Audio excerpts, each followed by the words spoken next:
Silicon city ಮತ್ತು garden city ಅಂತಲೇ ಖ್ಯಾತಿಯಾಗಿದ್ದ ಬೆಂಗಳೂರು ಇವತ್ತು ಮೆಟ್ರೋ ನಗರಗಳ ಪೈಕಿ ದೆಹಲಿಯ ನಂತರದ ಸ್ಥಾನವನ್ನು ಪಡೆದು ಎರಡನೇ ಕ್ರೈಮ್ ಕ್ಯಾಪಿಟಲ್ ಆಗಿ ಬದಲಾಗ್ತಾ ಇದೆ ಅನ್ನೋ ಆತಂಕಕಾರಿ ಸತ್ಯವನ್ನು ಎನ್ಸಿಆರ್ಬಿ ವರದಿ ಬಹಿರಂಗಪಡಿಸಿದೆ.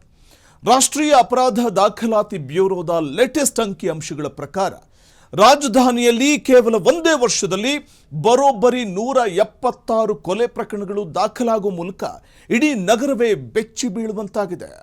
ಇದರ ಸರಾಸರಿಯನ್ನು ಲೆಕ್ಕ ಹಾಕಿದ್ರೆ ತಿಂಗಳಿಗೆ 15, ವಾರಕ್ಕೆ 3ರಿಂದ 4 ಅಂದರೆ ಪ್ರತಿ 2 ದಿನಕ್ಕೊಬ್ಬರ ರಕ್ತ ಸಿಲಿಕಾನ್ ಸಿಟಿಯ ನಡು ರಸ್ತೆಯಲ್ಲಿ ಹರಿತಾ ಇದೆ ಅನ್ನೋ ಭೀಕರ ಚಿತ್ರಣ ಕಣ್ಣಿಗೆ ಕಟ್ಟುತ್ತೆ.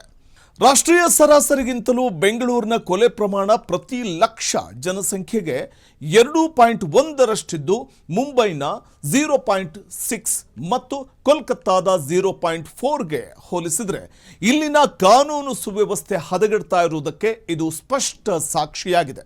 ಆದರೆ ಇಲ್ಲಿ ಅತಿ ದೊಡ್ಡ ಟ್ವಿಸ್ಟ್ ಏನು ಅಂದರೆ ಈ ಕೊಲೆಗಳಿಗೆ ಯಾವುದೇ ರೀತಿಯ ಅಂಡರ್ವರ್ಲ್ಡ್ ಡಾನ್ಗಳು ಅಥವಾ ರೌಡಿ ಶೀಟರ್ಗಳ ಗ್ಯಾಂಗ್ ವಾರ್ಗಳು ಕಾರಣವಲ್ಲ. ಬದಲಿಗೆ ದಿನನಿತ್ಯದ ಸಣ್ಣ ಪುಟ್ಟ ಜಗಳಗಳೇ ರಕ್ತಪಾತದಲ್ಲಿ ಅಂತ್ಯವಾಗ್ತಾ ಇವೆ. ರಸ್ತೆಯ ಮೇಲೆ ನಡೆಯೋ ಸಣ್ಣ ಆಕ್ಸಿಡೆಂಟ್ನ ರೋಡ್ ರೇಜ್, ಗಂಡ ಹೆಂಡತಿ ಜಗಳ, ಅಣ್ಣ ತಮ್ಮಂದಿರ ಆಸ್ತಿ ವೈಷಮ್ಯ ಮತ್ತು ಸಾಲದ ಹಣದ ತಗಾದೆಗಳೇ ಕ್ಷಣಿಕ ಕೋಪದಲ್ಲಿ ಮಾರಣಾಂತಿಕ ದಾಳಿಯಾಗಿ ಮಾರ್ಪಡುತ್ತಿವೆ. ಮತ್ತೊಂದೆಡೆ ನಗರವು ಭೌಗೋಳಿಕವಾಗಿ ಇಂಚಿಂಚು ಬೆಳೀತಾ ಇದ್ರೂ ಅದಕ್ಕೆ ತಕ್ಕಂತೆ ಪೊಲೀಸ್ ಇಲಾಖೆಯ ಮೂಲ ಸೌಕರ್ಯಗಳು ಮತ್ತು ಕಣ್ಗಾವಲು ವ್ಯವಸ್ಥೆ ಮಾತ್ರ ವಿಸ್ತರಣೆ ಆಗ್ತಾ ಇಲ್ಲ ಎಂಬ ಕಟು ಸತ್ಯ ಎದ್ದು ಕಾಣ್ತಾ ಇದೆ.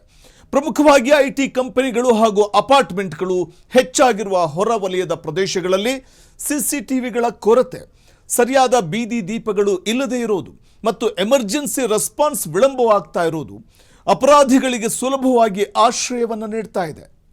ಇದರೊಂದಿಗೆ 24x7 ನೈಟ್ ಲೈಫ್ ಸಂಸ್ಕೃತಿ, ನಿರಂತರವಾಗಿ ತೇಲುವ ಜನಸಂಖ್ಯೆ ಮತ್ತು ರಾತ್ರಿ ವೇಳೆಯ ಮಿತಿಮೀರಿದ ಓಡಾಟಗಳು ಸದ್ಯದ ಪೊಲೀಸ್ ವ್ಯವಸ್ಥೆಯ ಮೇಲೆ ತಡೆದುಕೊಳ್ಳಲಾಗದಷ್ಟು ಒತ್ತಡವನ್ನು ಹೇರ್ತಾ ಇವೆ.